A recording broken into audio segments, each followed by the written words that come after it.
welcome back to some Triad videos. It's been a while. We've covered some basic major triads, some minor triads, diminished, augmented, and even the sus4 or sus2 triad, and we are now going to start opening them up. So I'm assuming at this point that you've already gone through the past videos that covered, all the basic shapes and how to do them on each string group and how to practice them across the string groups. And you should be relatively comfortable with those. You don't have to be masterful of them yet to jump into this stuff, but it's a good idea to have a good idea of what those are about. So, open triads. These, I think, are the juicy sounds on the guitar.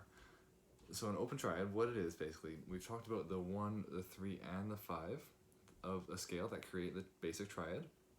An open triad, all we're doing is we're going to open that up. So instead of being 1, 3, 5, all within an octave, we're going to take that middle note. In this case, I'm playing a little C triad here. And we're going to take this middle note and bring it up the octave. So the E is going to become on the first string. And then you just get this beautiful open sound, like that. There's another way to voice it here. So I'm just going to go show you the major shapes in this video, and some interesting things to consider while you're learning them and practicing them. So in the past videos we've done just the key of C major, so let's just stick with that. We are going to start with this second inversion C major triad. I'm just going to move the camera a bit here, as you can see.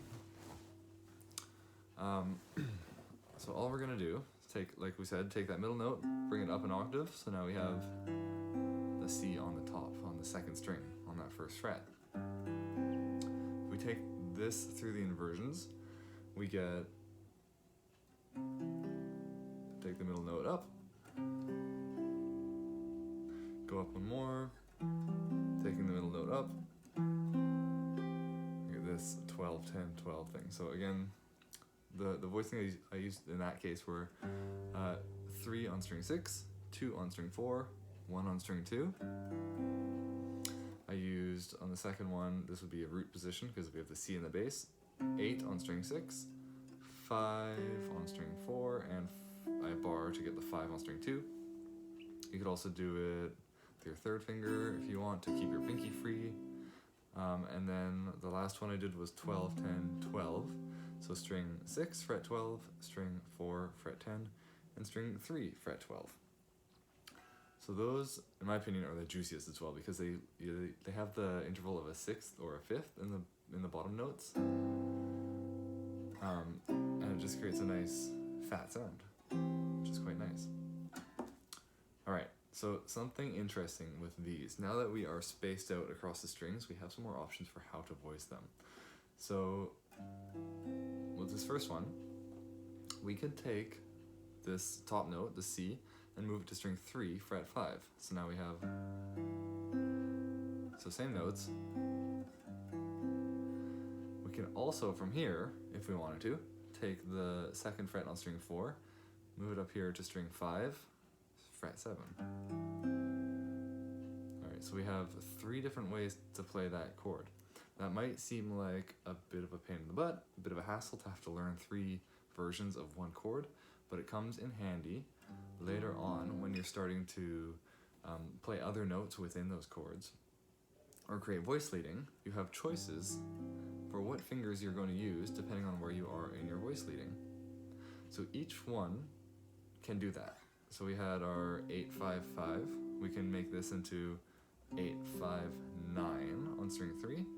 Or we can make it 8, 10 on string 5, 9 on string 3 again. So, if you really want, you could go 8, 10, 14, a little excessive though. Last one, we could do, so the 12, 10, 12 is what we did the first time. I find that one the easiest. But you could also put this back to the second string, just to kind of keep the strings that we had going before. So 12, 10, 8 on string 6, 4, 2. Then the 12, 10, 12, and then finally we can move the middle note up to the string 5, and we have 12, 15, 12.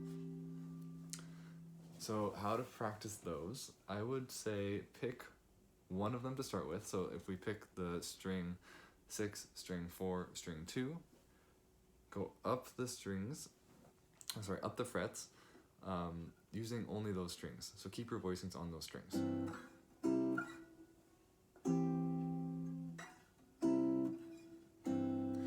If you change at the bottom now, we can do string 6, string 4, string 3. Keep your notes on those strings. And then the last one, string 6, 5, and 3.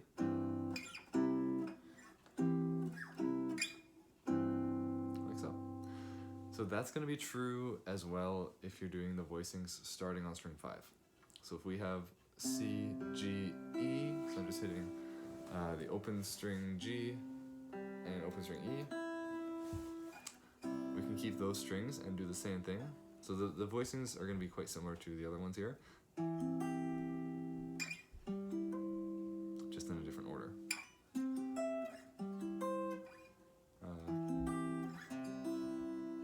And then we can change the first string to be on string 2.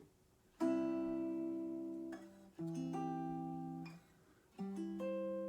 then we can also change it so that the middle note is on string 4.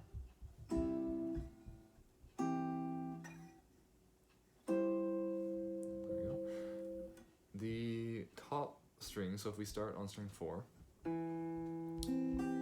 there's only 2 choices here because we don't have the option of an extra string to spread one like on that backward angle, like these voicings that we were doing, which go on an angle. We don't have that extra string we need, so there's only 2 choices for these ones. So this is the first inversion, E, C, G, on string 4, 2, and 1, and then we could take the middle note and move it to string 3. Those are the only 2 options there.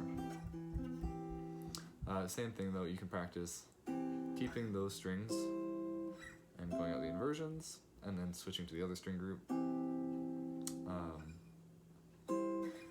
you can even switch at the top if you want, and then come back down on the other string group. You can kind of make up your own exercises to incorporate these all together.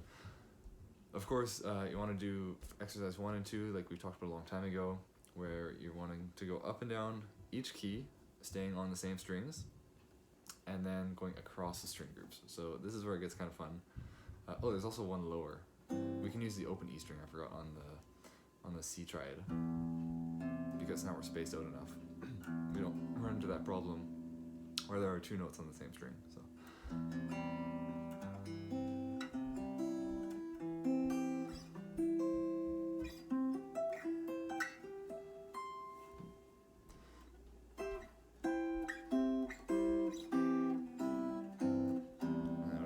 Major if I'm following the circle of fifths like our exercise. And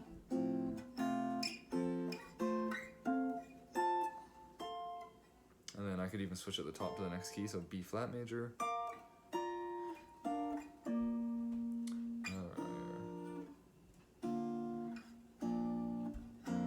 Etc. etc. So this is going to be the long video. I think I'm just going to bunch the rest together in the next one, but this one's long just so we can go over how the open triads are made, just by opening that middle note up.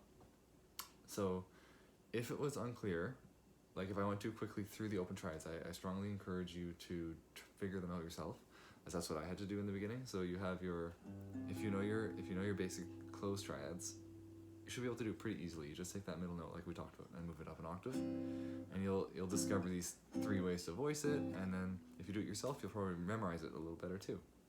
So don't worry if it seems like quick and like difficult at first, because you will get it. So other than that, I don't think there's much else to say.